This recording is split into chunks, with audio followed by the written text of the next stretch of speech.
আজকের sociology basic ক্লাসে আবারও একবার স্বাগতম। আজকের ক্লাসে আমরা সোশিওলজি কি বা সমাজবিজ্ঞান কি প্রথমে আমরা জানবো হচ্ছে সমাজবিজ্ঞানের পটভূমি। কারণ আমরা কোনো একটা বিজ্ঞান যখন পড়ি তখন আমাদেরকে আগে তার ব্যাকগ্রাউন্ড জেনে নিতে হয়, অর্থাৎ যে কিভাবে বিজ্ঞানটা আসলো, সেই ধারণা যদি আমাদের ভিতরে না থাকে তাহলে আমরা আসলে যে বিজ্ঞান সম্পর্কে মানে ওই বিষয় সম্পর্কে যে পূর্ণাঙ্গ যে ধারণা সেই ধারণা আমাদের অনেক সময় ক্লিয়ার হয় না।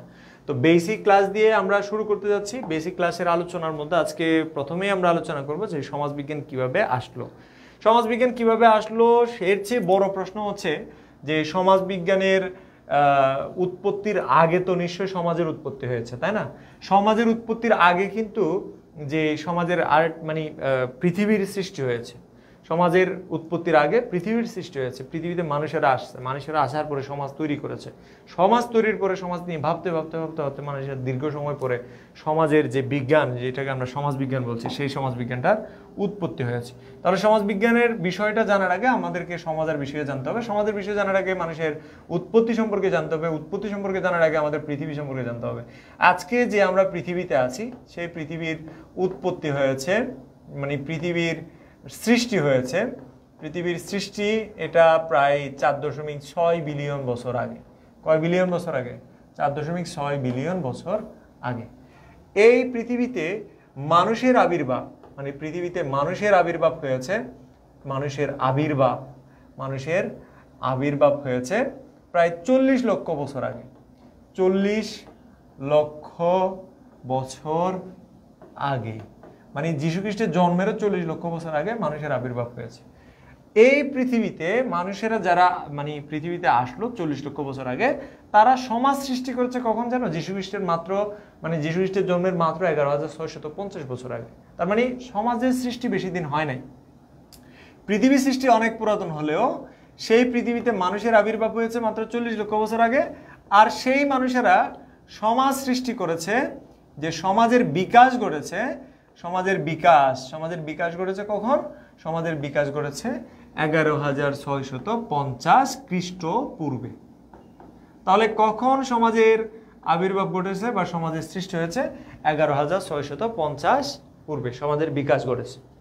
ওকে, তো সমাজের যে বিকাশ ঘটেছে এটা আমরা জানলাম। তো তার মানে কি খ্রিস্টপূর্ব মানে কি? আগে আমাদের সেটা একটু জানিয়ে নিতে হবে।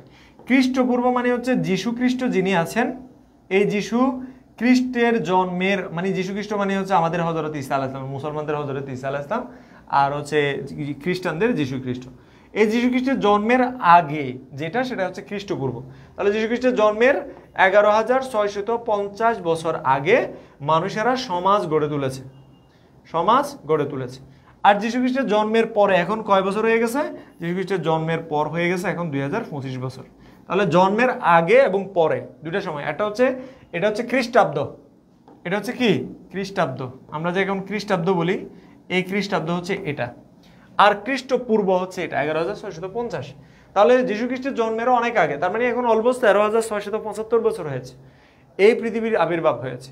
তাহলে যীশু খ্রিস্টের জন্মেরও অনেক আগে সমাজের আবির্ভাব হয়েছে, কিন্তু মানুষেরা যে সমাজ সে সময় গড়ে তুলেছিল সেই সমাজ ছিল হচ্ছে কৃষিভিত্তিক।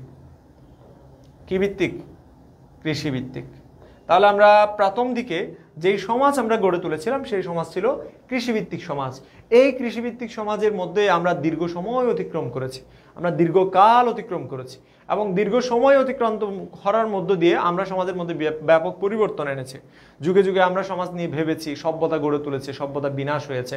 গ্রিক সভ্যতা, রোমান সভ্যতা, মিশরীয় সভ্যতা, মেসোপটেমীয় সভ্যতা, ইনকা সভ্যতা, মায়া সভ্যতা, সিন্ধু সভ্যতা, এগুলো আমরা গড়ে তুলেছি, আবার এগুলো ধ্বংসও হয়েছে।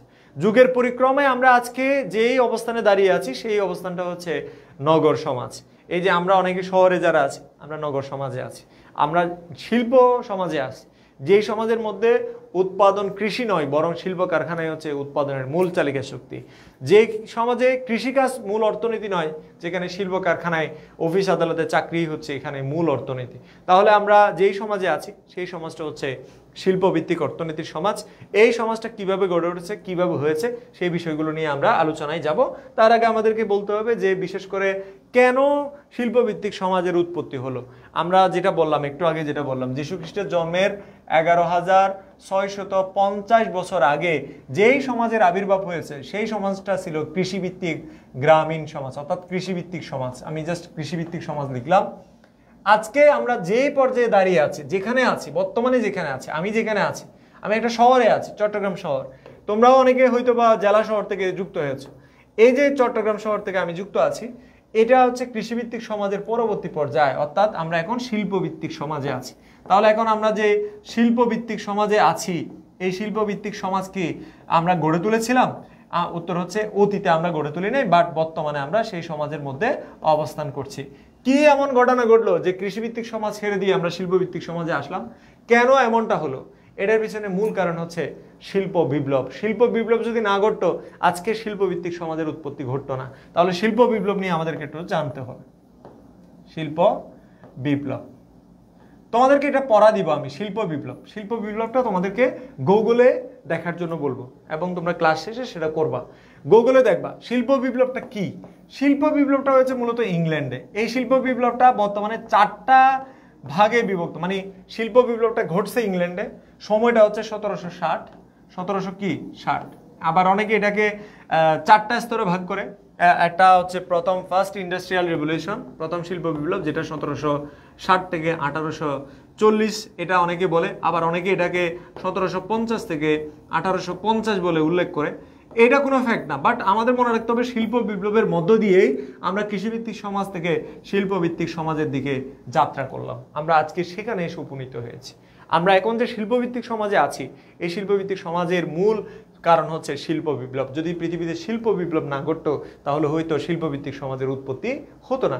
এই শিল্প বিপ্লবের মধ্য দিয়ে শিল্পভিত্তিক যে সমাজের উৎপত্তি ঘটলো, এর ফলে সমাজের মধ্যে যে পরিবর্তন আসলো, কিভাবে পরিবর্তন আসলো সেটাই আমরা জানার চেষ্টা করব। শিল্প বিপ্লব যেটা ঘটেছে, যে ইংল্যান্ডে যে শিল্প বিপ্লব ঘটেছে, সেই শিল্প বিপ্লবের সময়টা বললাম। যে সময়টাতে শিল্প বিপ্লব ঘটতেছে কিরকম হচ্ছে সেটা দেখো। মানুষ তো কৃষিকাজ করতো। কৃষিকাজ যারা করতো, মানে মানুষেরা প্রথম দিকে যে সমাজ শুরু করেছিল, সেই সমাজ ছিল হচ্ছে কৃষিভিত্তিক।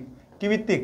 কৃষিভিত্তিক। তাহলে মানুষেরা, যে মানুষগুলো কৃষিভিত্তিক কাজ করতো, তারা হঠাৎ করে শিল্প কারখানায় কেন আসবে? কারণ কি? কারণ হচ্ছে যারা শিল্পপতি, মানে শিল্পের মালিক যারা, ধরো এটা শিল্প কারখানা, হ্যাঁ এটা শিল্প কারখানা, জাস্ট আমি একটা নমুনা দিলাম আর কি। হ্যাঁ, ধরো এখান থেকে একটা চুল্লি দিয়ে বিশাল ধোঁয়া বেরোচ্ছে, হ্যাঁ এটা একটা শিল্প কারখানা। ধরো এটা ইন্ডাস্ট্রি। এই যে শিল্প কারখানা, এই শিল্প কারখানা যেসব এলাকায় গড়ে উঠলো, তার আশপাশে কৃষি এলাকা নাই। এই কৃষি এলাকা থেকে মানুষেরা কৃষি এলাকা থেকে দল বেঁধে কোথায় আসা শুরু করলো? এই এলাকায় আসা শুরু করলো। এই যে মানুষেরা আসলো এবং এসে যে এখানে কাজ শুরু করলো, এতে করে কি হয়েছে? কৃষিকাজের এখানে মানুষ কমে গেল। এখান থেকে সবাই যখন দলে বলে আসা শুরু করলো, শিল্প কারখানার আশপাশে মানুষেরা হাজার হাজার লক্ষ লক্ষ মানুষ এসে যখন জড়ো হতে শুরু করলো, এবং এর ফলে কি হলো? এই আশপাশে এলাকায় মানুষের ঘনত্ব বেড়ে গেল। ফলে তাদের জন্য আবাসন দরকার, ঘরবাড়ি গড়ে উঠলো। এখানে তাদের জন্য দরকার হচ্ছে যেহেতু উন্নত চিকিৎসা হাসপাতাল গড়ে উঠলো, এদেরকে দরকার হচ্ছে শিক্ষা দরকার, যে শিক্ষা প্রতিষ্ঠান গড়ে উঠলো।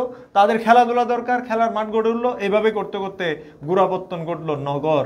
আমরা সেই নগরেই আছি, যেই নগরটা গড়ে উঠছে এই কৃষি নয় বরং শিল্পের উপর ভিত্তি করে। এখন শিল্প কারখানা যেগুলো শুরু হয়েছে ইংল্যান্ডে, সেই শিল্প কারখানাগুলো পরবর্তীতে পৃথিবীর বিভিন্ন জায়গায় ছড়িয়ে গেছে। কারণ ইংল্যান্ডের প্রভাব সারা পৃথিবীতে ছিল ওই সময়ে, মানে যে সময়ের কথা আমরা বলছি। এবং ওই সময়ে সারা পৃথিবীতে ইংরেজরা ব্যবসা করতেছিল, এবং তারা তাদের ব্যবসার প্রয়োজনে শিল্প কারখানাকে যে বিভিন্নভাবে বিভিন্ন এলাকায় ছড়িয়ে দেয়, এবং বিভিন্নভাবে তারা শিল্প কারখানার বিকাশ ঘটিয়েছে। তাহলে বুঝতে পারছে বিষয়টা কি? যে শিল্প কারখানা গড়ে তোলার মধ্য দিয়ে তারা যে শিল্প সমাজের যে গোড়াপত্তন ঘটিয়েছে, এই গোড়াপত্তনের মধ্য দিয়েই মূলত যে কৃষিভিত্তিক সমাজ ব্যবস্থা, সেটা ভেঙে সৃষ্টি হয়েছে শিল্পভিত্তিক সমাজ, এবং আমরা সেই শিল্পভিত্তিক সমাজে অবস্থান করছি। এখন শুধু ব্যাপারটা কি এটাই যে কৃষিভিত্তিক সমাজ ব্যবস্থার মানে অল্টারনেটিভ হিসেবে শিল্পভিত্তিক সমাজের গোড়াপত্তন ঘটেছে বা মানে উৎপত্তি হয়েছে, ব্যাপারটা শুধু এটা নয়, বরং এই যে কৃষিভিত্তিক সমাজ, এই যে শিল্পভিত্তিক সমাজ, এগুলো গড়ে তুলতে গিয়ে গ্রাম থেকে যে মানুষগুলো, অর্থাৎ শহর কৃষিভিত্তিক অর্থনীতি থেকে যে মানুষগুলো শিল্পভিত্তিক অর্থনীতির দিকে আসলো, তারা এখানে বসবাস করতে গিয়ে বিভিন্ন ধরনের বিশৃঙ্খলার সৃষ্টি হলো। মানুষের জনসংখ্যা আধিক্য দেখা গেল, ফলে যে তোমার মারামারি, হানাহানি, খুনাখুনি এবং হচ্ছে বিশৃঙ্খলা, এবং নারী নির্যাতন, শিশু নির্যাতন, অপহরণ এবং হচ্ছে তোমার দাঙ্গা হাঙ্গামা, মাদক পাচার, এরপরে হচ্ছে তোমার জুয়া, তারপরে মদ সেবন, এগুলো যখন হচ্ছে এখানে বেড়ে গেল, মূল্যবোধের অবক্ষয় ঘটলো, মানুষের নৈতিকতার অবক্ষয় ঘটলো, ফলশ্রুতিতে যারা সমাজ নিয়ে ভাবতো, আগে থেকেই তো মানুষেরা সমাজ নিয়ে ভাবতো, যখন থেকে সমাজের উৎপত্তি ঘটেছে, গোড়াপত্তন ঘটেছে, তখন থেকে মানুষেরা সমাজ নিয়ে ভাবতেছে। কিন্তু সমাজ নিয়ে যারা ভেবেছে তাদের মধ্যে অন্যতম হচ্ছে এই শিল্প বিপ্লবের যে সময়টাতে এই শিল্পকে কেন্দ্র করে যে সমাজের মধ্যে একটা অস্থিতিশীল পরিস্থিতি তৈরি হলো, সেইটাকে নিয়ে যারা ভেবেছে তাদের মধ্যে অন্যতম হচ্ছে অগাস্ট কুঁত। কে? অগাস্ট কুঁত। এই অগাস্ট কুঁতই মূলত প্রথম যে তিনি লিখেছেন যে সমাজ যেহেতু পরিবর্তন হয়ে যাচ্ছে, মানে তারা উপলব্ধি করলো যে কি, যে কৃষিভিত্তিক সমাজ ব্যবস্থা থেকে একটা নতুন ধরনের সমাজের উৎপত্তি হচ্ছে, এবং এতে করে সমাজের মধ্যে যে পরিবর্তন হচ্ছে, এই পরিবর্তনটা বোঝার জন্য তো একটা বিজ্ঞানের দরকার। সমাজের মধ্যে যে সমস্যাগুলো দেখা দিচ্ছে, এই সমস্যাগুলোকে জানার জন্য তো একটা বিজ্ঞানের দরকার। এবং এই বিজ্ঞানের প্রয়োজনীয়তা থেকে যে সমাজ বিজ্ঞানের উৎপত্তি ঘটিয়েছে এবং সমাজ বিজ্ঞানের বিকাশ ঘটিয়েছে, এই সমাজ বিজ্ঞানটাই হচ্ছে আমরা এখন পড়ছি। এই অগাস্ট কুঁতই সেই সমাজ বিজ্ঞানের সৃষ্টি করেছেন এবং তাকে বলা হয় যে সমাজ বিজ্ঞানের জনক। তাহলে তিনি কেন সমাজ বিজ্ঞানের জন্ম দিয়েছেন? মূল কারণ হচ্ছে শিল্প বিপ্লবের ফলে কৃষিভিত্তিক যে সমাজ, সেই সমাজ থেকে মানুষেরা শিল্পভিত্তিক সমাজের দিকে এগিয়ে আসে এবং নগর ব্যবস্থা গড়ে তোলে, এবং এতে করে যে সমাজের মধ্যে পরিবর্তন, সেটাকে জানার জন্য, বোঝার জন্য তিনি যে তোমার অগাস্ট কুঁতই মূলত সমাজবিজ্ঞানের জন্ম দিয়েছে। এই জন্য আমরা শিল্প বিপ্লবটাকে বেশি গুরুত্ব দেই, যে সমাজবিজ্ঞানের উৎপত্তির পেছনে শিল্প বিপ্লবের মানে যে প্রেক্ষাপটে সমাজবিজ্ঞানের উৎপত্তির প্রেক্ষাপটে শিল্প বিপ্লবকে আমরা কোনোভাবেই অস্বীকার করতে পারি না। শিল্প বিপ্লবেই আমাদের সমাজ পরিবর্তন করে দিয়েছে, সমাজের যে একটা তোমার চেঞ্জ, এটা আমাদেরকে নিয়ে এসছে। তাহলে আমরা শিল্প বিপ্লবটাকে মনে রাখবো। আর একটা বিপ্লব ঘটেছে পৃথিবীতে, সেটা হচ্ছে ফরাসি বিপ্লব। আমি সেই ফরাসি বিপ্লবের কথা একটু তোমাদেরকে আলোচনা করি। ফরাসি বিপ্লব ঘটেছে ফ্রান্সে। ফরাসি মানে ফ্রান্স। ফরাসি বিপ্লবটা ঘটেছে ফ্রান্সে। এই ফ্রান্সে ফরাসি বিপ্লবের মূল বিষয় ছিল হচ্ছে রাজতন্ত্রের পরিবর্তে প্রজাতন্ত্র প্রতিষ্ঠা করা, এবং তারা সেটা পেরেছেও বটে। তাহলে রাজতন্ত্র ব্যবস্থা ভেঙে প্রজাতান্ত্রিক ব্যবস্থা গড়ে তোলার জন্য যে বিপ্লব গড়েছে সেটা হচ্ছে ফরাসি বিপ্লব, এবং এটা হয়েছে মূলত রাজা ষোড়শ লুইয়ের বিরুদ্ধে। ষোড়শ লুইয়ের বিরুদ্ধে জনগণের, ষোড়শ লুইয়ের বিরুদ্ধে জনগণ। তাহলে ষোড়শ লুই এর বিরুদ্ধে জনগণের যে বিদ্রোহ, বিপ্লব, আন্দোলন, এটাই হচ্ছে তোমার ফরাসি বিপ্লব। এবং সময়কাল হচ্ছে, ফরাসি বিপ্লবের সময়কাল হচ্ছে 1789। 1700 কত? 89। মনে থাকবে? ফরাসি বিপ্লবের এই বিপ্লবের মধ্য দিয়ে, ফরাসি বিপ্লবের মধ্য দিয়ে যে রাজতন্ত্রের পতন ঘটে, প্রজাতন্ত্রের উত্থান ঘটে, এবং এভাবেই হচ্ছে মানব সভ্যতার মধ্যে পরিবর্তন আসে। আমরা আশা করি এই জিনিসটা বুঝতে পারলাম। তাহলে আমরা কেন শিল্পভিত্তিক সমাজে আছি? মূল কারণ হচ্ছে ফরাসি শিল্প বিপ্লব। এবং আমরা কেন আসলে গণতান্ত্রিক ব্যবস্থার মধ্যে চলে আসলাম, এটার পিছনে মূল কারণ হচ্ছে ফরাসি বিপ্লব। এই দুটো বিপ্লবই আমাদের মানব সভ্যতার ইতিহাসকে পাল্টে দিয়েছে। আজকে আমরা যেখানে অবস্থান করছি, আমরা যে বাংলাদেশে আছি, এই বাংলাদেশের এখন গণতন্ত্র বা প্রজাতন্ত্র বিদ্যমান। এটা ধারাবাহিকভাবে আসলো, এবং এটা ফ্রান্সের মধ্যেই এই বিপ্লবের গোড়াপত্তনের মধ্য দিয়ে, ফ্রান্সের মধ্যে যে পরিবর্তন আসছে, এই পরিবর্তনের মধ্য দিয়ে আমরা আসলাম, আজকের পর্যায়ে আসলাম। আর শিল্প বিপ্লব আমাদের সমাজকে পাল্টে দিয়েছে, পুরো সমাজের চেহারাকে পাল্টে দিয়েছে। বিশেষ করে কৃষিভিত্তিক সমাজ ব্যবস্থাকে পাল্টে আমরা শিল্পভিত্তিক সমাজে আসলাম, এবং এই শিল্পভিত্তিক সমাজের যে উত্থান, এই উত্থানের মানে প্রেক্ষাপটে যে একটা সমাজ বিজ্ঞানের জন্ম হয়েছে, যে বিজ্ঞানটা যে আবিষ্কার করেছেন তিনি হচ্ছে ফরাসি দার্শনিক অগাস্ট কুঁত। আমরা তার বিষয়ে এখন আলোচনায় যাব। তাহলে ফরাসি বিপ্লবের মানে শিল্প বিপ্লবের কারণে সমাজের মধ্যে যে পরিবর্তন আসছে, সেই পরিবর্তনকে জানার বা বোঝার বা উপলব্ধি করার নিমিত্তে যে একটা বিজ্ঞানের জন্ম দিয়েছেন তিনি হচ্ছে অগাস্ট কুঁত। তাহলে আমরা একটু লিখি, ফরাসি, লিখো, ফরাসি দার্শনিক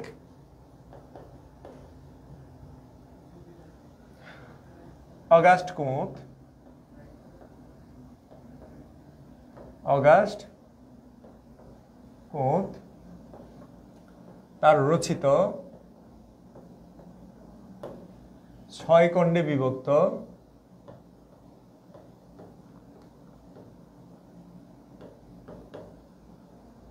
পজিটিভ ফিলোসফি গ্রন্থে,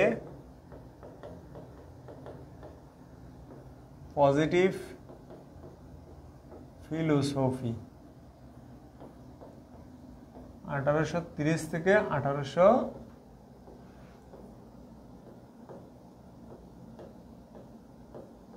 সর্বপ্রথম কি ব্যবহার করেন? সোশিওলজি শব্দটি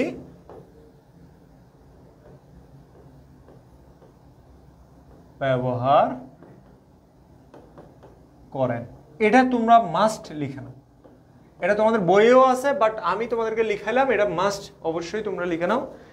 এইখানে এত পড়ি তাও মনে থাকে না, কেমনে পড়লে মনে থাকবে যদি একটু বলতে না, অনেক উপকৃত হতাম। ক্লাস করলে মনে থাকবে, ক্লাস করলে মনে থাকবে। ক্লাস করো, নিয়মিত বসে বসে ক্লাস করো, আর বাসায় যেগুলো পড়াচ্ছে এগুলো রিভিশন করো। অগাস্ট কুঁত তার একটা বই লিখছে, বইটা হচ্ছে 6 ভাগে বিভক্ত। বইটার নাম হচ্ছে পজিটিভ ফিলোসফি। 1830 থেকে 1842 সাল পর্যন্ত তিনি লিখছে। সর্বপ্রথম, এই যে সর্বপ্রথম এখানে একটা সাল লিখতে হবে, সর্বপ্রথম 1839 সালে, 1800 কত সালে? 1839 সালে, হ্যাঁ, সোশিওলজি শব্দটি ব্যবহার করেন। তাহলে 1839 সালে সোশিওলজি এই শব্দটি ব্যবহার করেন। তাহলে প্রথম কে সোশিওলজি শব্দটি ব্যবহার করেন? শব্দটি ব্যবহার করেন, প্রথম কে সোশিওলজি শব্দটি ব্যবহার করেন? এই যে তোমার অগাস্ট কুঁত। তাহলে প্রথম সোশিওলজি শব্দটি তিনি ব্যবহার করেছিলেন, যার কারণে তাকে বলা হয় সমাজবিজ্ঞানের জনক। তাহলে সমাজবিজ্ঞানের জনক কে? সমাজবিজ্ঞানের জনক হচ্ছে অগাস্ট কুঁত। মনে রাখবা, সমাজবিজ্ঞানের জনক কে? সমাজবিজ্ঞানের জনক হচ্ছে অগাস্ট কুঁত। আর এর বিষয়ে আরেকটা তথ্য আমাদের জানতে হবে, সেটা হচ্ছে তিনি তো সোশিওলজি শব্দটা ব্যবহার করছেন। এই সোশিওলজি শব্দটা ব্যবহার করার আগে তিনি সোশ্যাল ফিজিক্স নামকরণ করতে চেয়েছিলেন। অর্থাৎ তিনি এটার নামকরণ করতে চেয়েছিলেন, মানে সোশ্যাল ফিজিক্স নামকরণ করতে চেয়েছেন। পরে এটা থেকে সরে তিনি নামকরণ করলেন কি? সোশিওলজি। সোশিওলজি, ওকে। তাহলে সোশ্যাল ফিজিক্স নামকরণের পরিবর্তে তিনি নামকরণ করলেন সোশিওলজি। তাহলে সোশিওলজি যে নামকরণটা করেছেন এটা অগাস্ট কুঁত করেছেন, দ্যাটস ওয়াই তাকে সমাজবিজ্ঞানের জনক বলা হয়। তাহলে কোন বইয়ের মধ্যে সোশিওলজি শব্দটি নামকরণ করেছেন? Positive philosophy. কত খণ্ডে বিভক্ত? 6 খণ্ডে। কত সাল থেকে কত সাল লিখেছেন? যে তোমার 1830 থেকে 1842 সাল পর্যন্ত এই বইটা তিনি লিখেছেন। আই হোপ যে তোমরা এই বিষয়টা বুঝতে পেরেছো, ওকে। তাহলে আমাদের বেসিক ধারণা আপাতত যেটুকু জানলাম আমাদের জন্য এটুকু যথেষ্ট। তাহলে এবার আসি হচ্ছে সোশিওলজি শব্দটাকে বাংলা আমরা কি পাই সেটাই আমরা এখন জানবো। শাব্দিক অর্থে কি বলতে পারি সেটাই আমরা জানবো। তো সোশিওলজি শব্দটাকে ভাঙলে আমরা দুটো শব্দ পাই। সোশিওলজি, হ্যাঁ, সোশিওলজি এই শব্দকে ভাঙলে আমরা দুটো শব্দ পাই। একটা হচ্ছে সোশাস আর একটা হচ্ছে লগোস। এটা হচ্ছে ল্যাটিন শব্দ আর এটা হচ্ছে গ্রিক শব্দ। তাহলে একটা ল্যাটিন আর একটা কি? গ্রিক। এই যে সোশাস আর লগোস, সোশাস শব্দের অর্থ হচ্ছে সঙ্গী বা সাথী, সঙ্গী বা সাথী, বা আমরা ইংরেজিতে বলি কম্পেনিয়ন, বলি কম্পেনিয়ন, হ্যাঁ, কম্পেনিয়ন। আর অন্যদিকে লগোস অর্থ হচ্ছে বিজ্ঞান বা আলোচনা বা বিশেষ জ্ঞান। তাহলে আমরা কি পাই? এই যে সোশাস, এটার শাব্দিক অর্থ কিন্তু সমাজ। তাহলে আমরা কি বলতে পারি? যে সোশিওলজি মানে হচ্ছে সমাজের বিজ্ঞান। কি বলতে পারি? সোশিওলজি মানে হচ্ছে কি? সমাজের বিজ্ঞান। তাহলে সমাজবিজ্ঞান মানে কি? সমাজবিজ্ঞান মানে হচ্ছে সমাজের বিজ্ঞান। আমি কি বোঝাইতে পারলাম? সমাজবিজ্ঞান মানে কিসের বিজ্ঞান? সমাজের বিজ্ঞান। তাহলে আমরা শাব্দিক অর্থে সমাজবিজ্ঞান বলতে কি বুঝবো? শাব্দিক অর্থে আমরা সমাজবিজ্ঞান বলতে বুঝবো যে সমাজের বিজ্ঞান। তাহলে শাব্দিক অর্থে কি? শাব্দিক অর্থে হচ্ছে, শাব্দিক অর্থে সমাজবিজ্ঞান মানে, সমাজবিজ্ঞান মানে কি? বা সোশিওলজি মানে সমাজ এর বিজ্ঞান, সমাজের বিজ্ঞান। তাহলে সমাজের যেটা বিজ্ঞান সেই সমাজ সম্পর্কে আমাদের জানা থাকতে হবে, বিজ্ঞান সম্পর্কে আমাদের জানা থাকতে হবে। আমরা আস্তে আস্তে জানবো, আমরা আস্তে আস্তে কি জানবো। এই ব্যাকগ্রাউন্ডটা মনে হয় ভালো দেখাচ্ছে না, তাই না? এবার আসি হচ্ছে আমাদের সমাজবিজ্ঞানের সংজ্ঞায়। তাহলে আমরা এতক্ষণ ধরে যা বললাম এগুলো হচ্ছে পটভূমি, পটভূমি বললাম। এখন মাত্র যেটা বললাম এটা হচ্ছে সমাজবিজ্ঞানের ধারণা, যে সমাজবিজ্ঞান কি। সমাজবিজ্ঞান হচ্ছে সমাজের বিজ্ঞান। তাহলে সমাজের এমন কোনো বিষয় নেই যেটা সমাজবিজ্ঞানে পড়ানো হয় না। এখন আমরা যেটা জানবো সেটা হচ্ছে সংজ্ঞা। কি জানবো? সংজ্ঞা জানবো। সংজ্ঞার ক্ষেত্রে আমরা দুইটা সংজ্ঞা পড়বো। একটা হচ্ছে এমিল দুরখেইম, এমিল দুরখেইমের সংজ্ঞা। এই এমিল দুরখেইম একজন ফরাসি, ফরাসি মানে হচ্ছে ফ্রান্সের, ফরাসি মানে কি ফ্রান্সের। এমিল দুরখেইম একটা সংজ্ঞা দিয়েছেন, সংজ্ঞাটা খুব সিম্পল। তিনি বলছে যে সমাজ বিজ্ঞান হলো সমাজের প্রতিষ্ঠানের বিজ্ঞান, অর্থাৎ sociology is the science of institution. বলছে যে sociology is the science of institution, sociology is the science of, sociology is the science of social institution. তাহলে সোশিওলজি কিসের কিসের বিজ্ঞান? সমাজের বিজ্ঞান। Sociology is the science of social institution. তাহলে সমাজ বিজ্ঞান কিসের বিজ্ঞান? সমাজের বিজ্ঞান, সমাজের প্রতিষ্ঠানের বিজ্ঞান। সোশ্যাল ইনস্টিটিউশন মানে কি? সামাজিক প্রতিষ্ঠানের বিজ্ঞান। তাহলে খুব সিম্পল উত্তর, বাংলা হচ্ছে কি সমাজ বিজ্ঞান হলো সমাজের প্রতিষ্ঠানের বিজ্ঞান। গেল। এরপরে হচ্ছে শেফার। শেফার, এই যে শেফার, এই শেফার যিনি, তিনি ইংরেজ একজন সমাজবিজ্ঞানী এবং তার ব্যাখ্যায় তিনি কি বলছে? শেফার বলতেছে যে তোমার বলতেছে হচ্ছে সমাজ বিজ্ঞান হচ্ছে এটা একটা নিয়মতান্ত্রিক পাঠ। তখন তিনি বলছে sociology is the systematic, systematic তোমাদের বইয়ের মধ্যে আছে দেখো, systematic study of social behaviour and human groups, behavior and human groups। তাহলে দেখো এই যে মানুষের দলের কথা বলছে, হিউম্যান, হ্যাঁ হিউম্যান গ্রুপস, তার মানে কি এখানে বলছে এটা সিস্টেমেটিক স্টাডি। এটা একটা কি বলছে যে সিস্টেমেটিক স্টাডি। সিস্টেমেটিক স্টাডি মানে কি? সিস্টেমেটিক স্টাডি মানে হচ্ছে নিয়মতান্ত্রিক পাঠ বা পড়াশোনা। সোশ্যাল বিহেভিয়ার, সামাজিক আচরণ, আর একটা বলছে হিউম্যান গ্রুপ।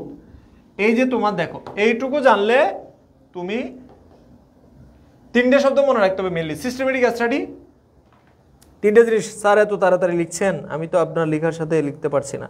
এই ক্লাস কি রেকর্ডেড থাকবে? সিরাজুল ইসলাম তানবীর অবশ্যই রেকর্ডেড থাকবে, তুমি সাথে সাথে লেখার ট্রাই করো। হ্যাঁ, sociology is the science of social institution. Shepherd বলছে কি, এখন লিখো, এখন লিখো। হ্যাঁ, শেফার বলতেছে sociology is the systematic study of social behaviour and human group. এই যে তোমার সংজ্ঞা দুইটা, এই সংজ্ঞা দুইটা মুখস্থ করে ফেলতে হবে এবং এগুলো সমাজবিজ্ঞান কাকে বলে এটা যখন জিজ্ঞেস করবে তখন তোমরা লিখবে। আরেকটা টেকনিক বলি, সেটা হচ্ছে তোমাদের ওই যে ঘ নম্বর প্রশ্ন লিখো না, ঘ নম্বর প্রশ্ন লিখার ক্ষেত্রে ভিতরে ভিতরে ভিতরে ভিতরে তোমরা এখান থেকে একটা দুইটা কোটেশন ঢুকাই দিবা যে এমিল দুরখেইম বলছে এটা, শেফার বলছে এটা। তখন তোমার টিচার তোমাকে বাধ্য হয়ে হইলেও নাম্বার দিবে, বুঝছো? ভালো নাম্বার পাওয়ার একটা টেকনিক বলে দিলাম। ভালো নাম্বার পাওয়ার জন্য এর কোনো বিকল্প নাই। তুমি যে ঘ নাম্বার প্রশ্ন লিখবা বা গ নাম্বার প্রশ্ন লিখবা তখন সেখানে একটা দুইটা কোটেশন তোমরা দিয়ে দিবে, ঠিক আছে? ওকে, তাহলে বিষয়টা যেটা বললাম সেটা মনে রাখবা। এমিল দুরখেইমের এই কথাটা মনে রাখবা, আর অন্যদিকে শেফারের এই সংজ্ঞাটা মনে রাখবা। শেফার বলছে এটা একটা সিস্টেমেটিক, সিস্টেমেটিক স্টাডি মানে কি? নিয়মতান্ত্রিক। কি তান্ত্রিক? নিয়মতান্ত্রিক। আর অন্যদিকে এই যে তোমার সোশ্যাল বিহেভিয়ার মানে কি? সামাজিক আচরণ। আর হিউম্যান গ্রুপ মানে হচ্ছে মানব গোষ্ঠী। তার মানে হচ্ছে নিয়মতান্ত্রিক পড়াশোনা বা পাঠ, যেটা মানুষের আচরণ এবং হচ্ছে সামাজিক আচরণ এবং মানুষের গোষ্ঠীর যে নিয়মতান্ত্রিক পড়াশোনা। অর্থাৎ এটাকে বলতেছে সমাজবিজ্ঞান হচ্ছে এমন একটা নিয়মতান্ত্রিক বিষয় যেখানে মানব গোষ্ঠী এবং সামাজিক আচরণ নিয়ে আলোচনা হয়। তাহলে এটাকে সিস্টেমেটিক স্টাডি বলছে। ওকে, গেল। তাহলে আমরা এটুকু জানছি, হ্যাঁ এটুকু তো বুঝতে পারছো নাকি? ওকে, এবার আসি হচ্ছে ওকে এইটুকু আমরা জানলাম। এবার আসি হচ্ছে সমাজবিজ্ঞানের যে তোমার পরিধি কি, বিষয়বস্তু কি। হ্যাঁ, তার আগে আমাদেরকে প্রকৃতি সম্পর্কে জানতে হবে, সমাজবিজ্ঞানের প্রকৃতি, সমাজবিজ্ঞান কেমন। তাহলে আমরা যেটা জানতেছি সেটা হচ্ছে সমাজবিজ্ঞানের প্রকৃতি। সমাজবিজ্ঞানের কি প্রকৃতি,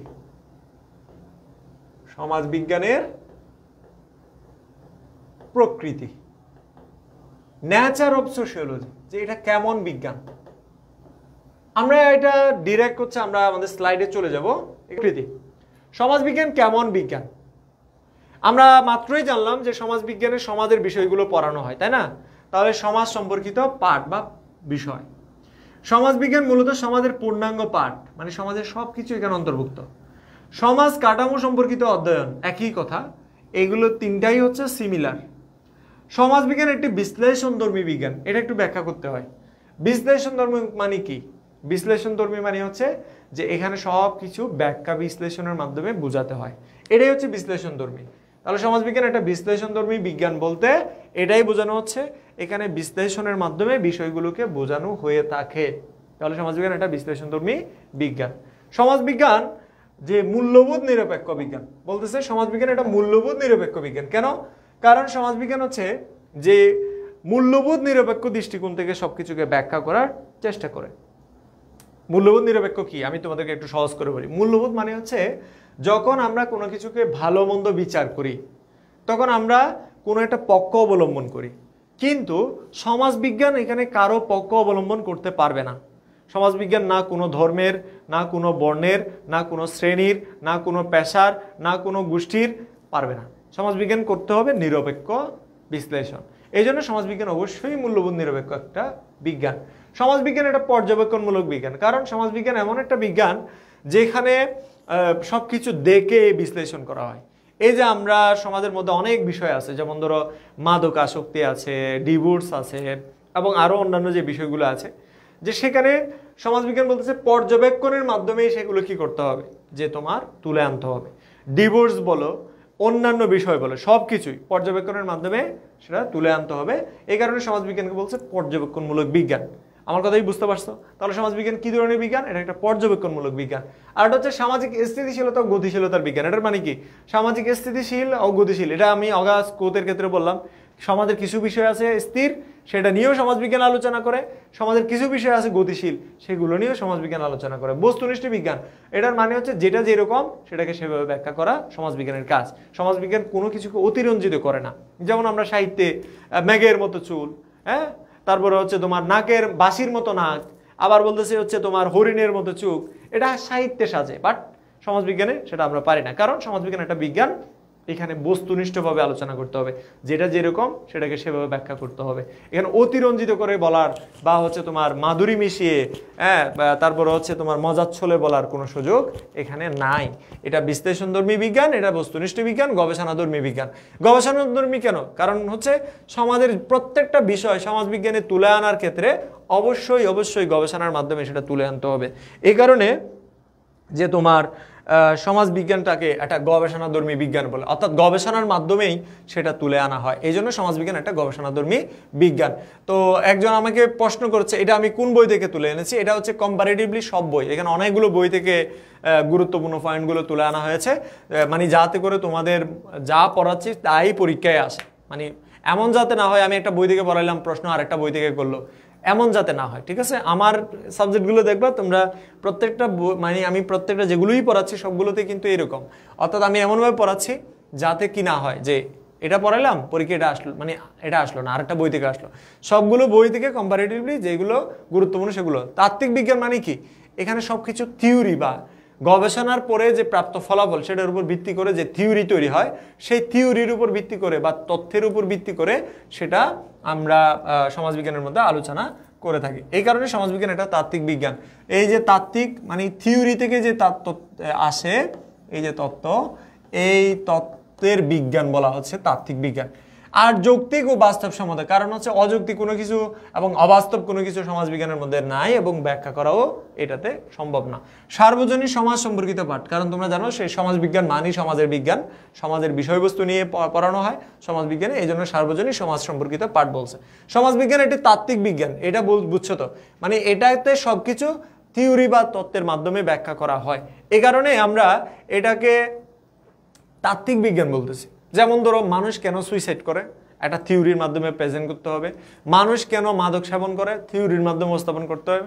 মানুষ কেন ডিভোর্স দেয়, থিওরির মাধ্যমে প্রেজেন্ট করতে হবে। তার মানে গবেষণা ছাড়া এখানে কোনো কিছুকে ব্যাখ্যা করা সমাজবিজ্ঞানের পক্ষে সম্ভব নয়, বরং সমাজবিজ্ঞানের মাধ্যমে যে গবেষণার মাধ্যমে প্রাপ্ত যে ফলাফল সেটার উপর ভিত্তি করে বিজ্ঞানসম্মতভাবে যেটা তুলে আনা হয় সেটাই হচ্ছে সমাজবিজ্ঞানের আলোচনার বিষয়বস্তুর মধ্যে স্থান পায়। এরপরে আছে সমাজবিজ্ঞান কোনো ব্যবহারিক বিজ্ঞান। এটার মানে কি? সমাজবিজ্ঞান এমন একটা বিজ্ঞান যেটা তাত্ত্বিক, যেটা বস্তুনিষ্ঠ, যেটা গবেষণাধর্মী, যেটা পর্যবেক্ষণমূলক, কিন্তু ব্যবহারিক বিজ্ঞান নয়। কারণ ব্যবহারিক মানে হচ্ছে প্র্যাকটিক্যাল আর কি।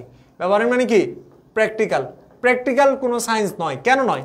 কারণ হচ্ছে সমাজবিজ্ঞান এমন একটা বিজ্ঞান, এখানে সবকিছু তোমাকে মাঠে গিয়ে দেখে আসতে হবে, মাঠে গিয়ে দেখে আসতে হবে, যেটাকে আমরা বলি পর্যবেক্ষণ করা বা অবজারভেশন করা। এটা তুমি কোনোভাবে, এটা সম্ভব নয় যে তুমি তোমার মাঠে না গিয়ে তুমি কোনোভাবেই এটাকে নিজের মতো তুলে এনে ল্যাবে টেস্ট করতে পারবে, এমনটা না। মানে এখানে প্র্যাকটিক্যাল কোনো ব্যাপার নাই, তোমাকে অবজারভেশনের মাধ্যমেই তোমাকে সমাজ সম্পর্কে জানতে হবে। এই কারণে সমাজবিজ্ঞানের ব্যবহারিক বিজ্ঞান বলা যায় না। বিশেষ করে আমরা যেমন বায়োলজি, ফিজিক্স, কেমিস্ট্রিতে ল্যাবে কোনো একটা বস্তুকে তুলে এনে আমরা এটাকে নিয়ে গবেষণা করে যে বের করি, সেরকম কোনো ব্যাপার এই সমাজবিজ্ঞানে নাই, যার কারণে সমাজবিজ্ঞানকে ব্যবহারিক বিজ্ঞান বলা যায় না। আর এটা হচ্ছে পরিবর্তনশীল সমাজের দিক নির্দেশনা প্রদান করে সমাজবিজ্ঞান, যেহেতু সমাজ নিয়েই আলোচনা করে, পরিবর্তনশীল যে সমাজটা পরিবর্তন হচ্ছে সেটা দিক নির্দেশনা প্রদান করে, সামাজিক স্তরে বিন্যাস ও সামাজিক শ্রেণী বিন্যাস নিয়ে আলোচনা করে।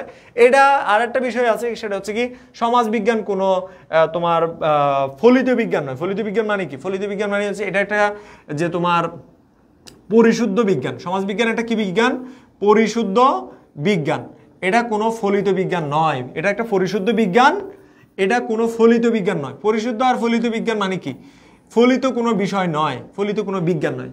দেখো পরিশুদ্ধ বিজ্ঞান, যেমন ধরো আমরা জীববিজ্ঞান বলি না, এই জীববিজ্ঞান আবার কয়েকটা, জীববিজ্ঞানের আবার কয়েকটা ফলিত বিজ্ঞান আছে। যেমন ধরো উদ্ভিদবিদ্যা, প্রাণীবিদ্যা, তোমার যেটাকে আমরা বলি জিন তত্ত্ব, অথবা আমরা যেটাকে কি বলি জেনেটিক্স ইঞ্জিনিয়ারিং বলি, এগুলো জীববিজ্ঞানের, বুঝছো?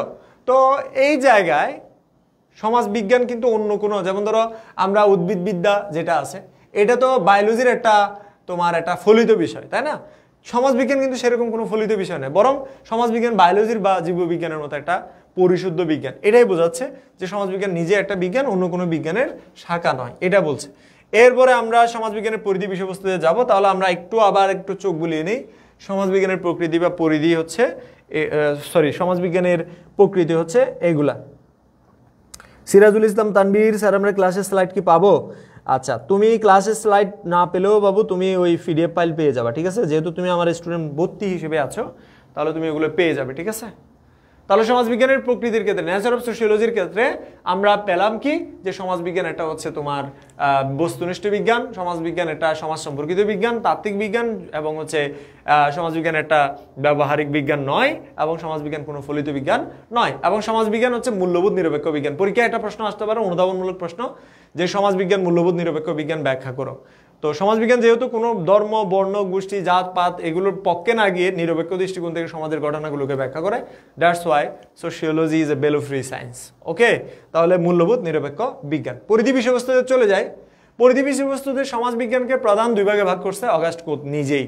তিনি বলতেছে সমাজবিজ্ঞান হচ্ছে তোমার সামাজিক স্থিতিশীলতার বিজ্ঞান, আবার বলছে সামাজিক গতিশীলতারও বিজ্ঞান।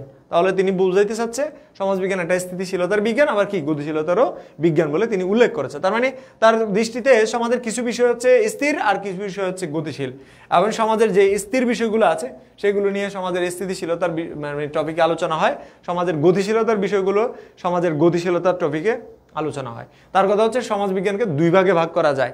তাহলে আমরা শুধু এটাই মনে রাখবো, সমাজবিজ্ঞানকে অগাস্কো 2 ভাগে ভাগ করে, একটা সোশ্যাল স্ট্যাটিক, সোশ্যাল ডাইনামিক, সামাজিক স্থিতিশীলতা, আর একটা হচ্ছে সামাজিক গতিশীলতা। আচ্ছা, এবার আসি সমাজবিজ্ঞানের পরিধি। সমাজবিজ্ঞানের মধ্যে কি আলোচনা হয় সেটা নিয়ে আমরা এখানে পরিধির মধ্যে আলোচনা করব। সমাজবিজ্ঞানের পরিধির ক্ষেত্রে আমরা যেটা দেখি, সমাজবিজ্ঞানের তাত্ত্বিক মতবাদ আছে, সমাজবিজ্ঞানের বিবাহ পরিবার নিয়ে আলোচনা আছে, সমাজবিজ্ঞানের ঐতিহাসিক সমাজবিজ্ঞান সম্পর্কে আলোচনা আছে, সামাজিক জনবিজ্ঞান, সামাজিক গ্রামীণ সমাজবিজ্ঞান, নগর সমাজবিজ্ঞান, ধর্মের সমাজবিজ্ঞান, শিক্ষার সমাজবিজ্ঞান, রাজনৈতিক, এখানে কোনটাতে কি পড়ানো হয় সেটাই আমরা জানার চেষ্টা করব। সমাজবিজ্ঞানের পরিধির মধ্যে সমাজবিজ্ঞানী যারা, তারা যে মতবাদগুলো দিয়েছে, তারা যে থিওরিগুলো দিয়েছে, সব কিছু নিয়ে আলোচনা হয়। সমাজবিজ্ঞানের মধ্যে বিবাহ এবং পরিবার নিয়ে আলোচনা হয়। সমাজবিজ্ঞানের মধ্যে ঐতিহাসিক বা ইতিহাসের বিষয় নিয়ে আলোচনা হয়, যেটা ঐতিহাসিক সমাজবিজ্ঞানে।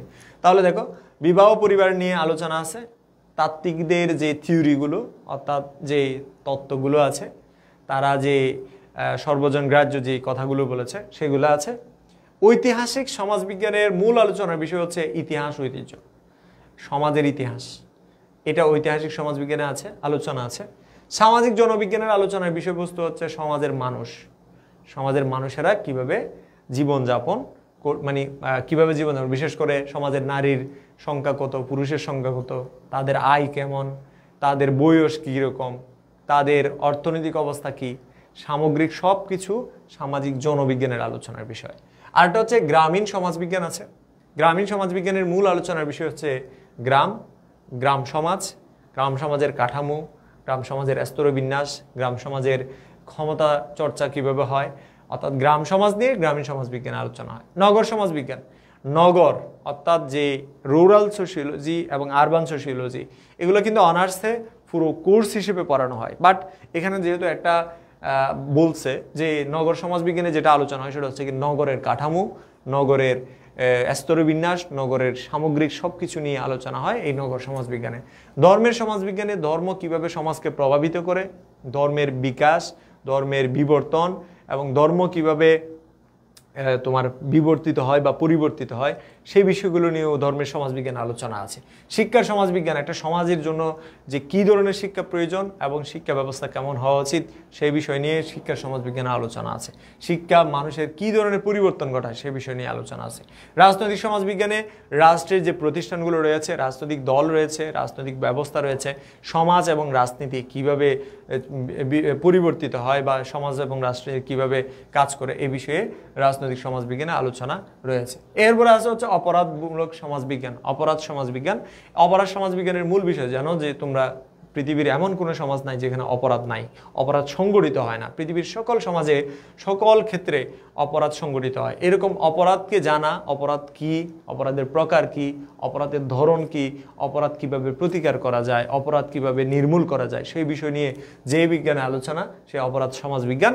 একইভাবে সামাজিক মনোবিজ্ঞান, সমাজের মানুষের মনোবৃত্তি, মানুষের প্রবৃত্তি, মানুষের আচরণ, সমাজের মানুষের যে বিভিন্ন ঘটনার পরিপ্রেক্ষিতে যে মানুষের যে হাবভাব, সেগুলো বোঝার জন্য সামাজিক মনোবিজ্ঞান আছে।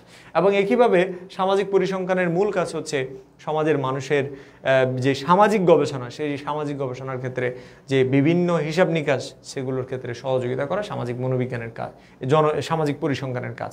তাহলে আমরা আবার একটু দেখি, সামাজিক জনবিজ্ঞানের সমাজের মানুষের কাঠামো নিয়ে আলোচনা হয়, সামাজিক গ্রামীণ সমাজবিজ্ঞানের গ্রাম নিয়ে, নগর সমাজবিজ্ঞান নগর নিয়ে, ধর্মের সমাজবিজ্ঞান ধর্ম নিয়ে, শিক্ষা সমাজবিজ্ঞান শিক্ষা ব্যবস্থা নিয়ে সমাজের, রাজনৈতিক সমাজবিজ্ঞান রাজনৈতিক ব্যবস্থা সমাজের। অপরাধ সমাজবিজ্ঞানের মূল বিষয় হচ্ছে অপরাধ এবং অপরাধ প্রতিকারমূলক ব্যবস্থা, অপরাধের ধরন, কারণ, এগুলো।